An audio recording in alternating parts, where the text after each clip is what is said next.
Hello again. Got another book review today. This one's on Magic Pill by Johann Hari. So this book is all about obesity and the condition of being overweight, and also on weight loss strategies, including weight loss drugs.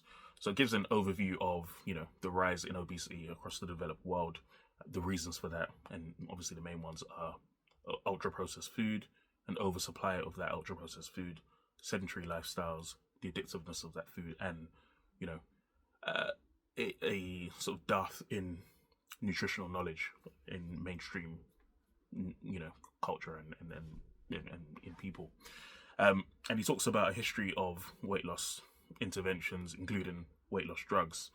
He mentions how unsafe and ineffective some previous weight loss drugs have been, and they've had tragic consequences, such as causing death or debilitation in many people who've used them. And so, and he leads up to talking about Ozempic and Wegovy. So he talks about these modern mainstream weight loss drugs. He talks about the benefits and risks as we know them, basically from what we know at the moment. And the benefits, of course, are that they have helped people to lose significant amounts of weight. And in doing so, those people, reduce the risk of things like heart disease, strokes, diabetes, etc. But he talks about the risks, and the risks include things like stomach paralysis, pancreatitis, and other listed risks and unknown risks.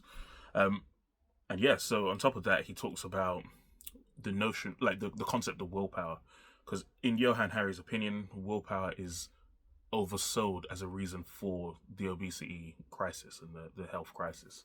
He thinks that the food environment is the main reason because, of the oversupply of ultra processed foods, junk foods, addictive foods, and obviously sedentary lifestyles as well, plus a deficiency in nutritional knowledge.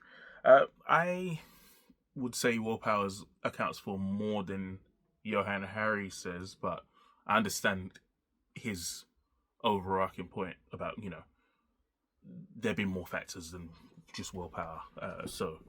But yeah, I think it's a very good book. He talks about alternatives. He uses Japan as an example of a country with a good food culture.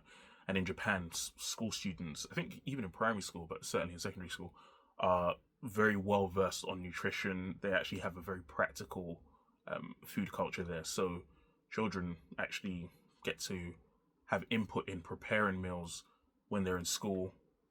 They learn about nutrition while doing so, and that lends itself to a good food culture all round.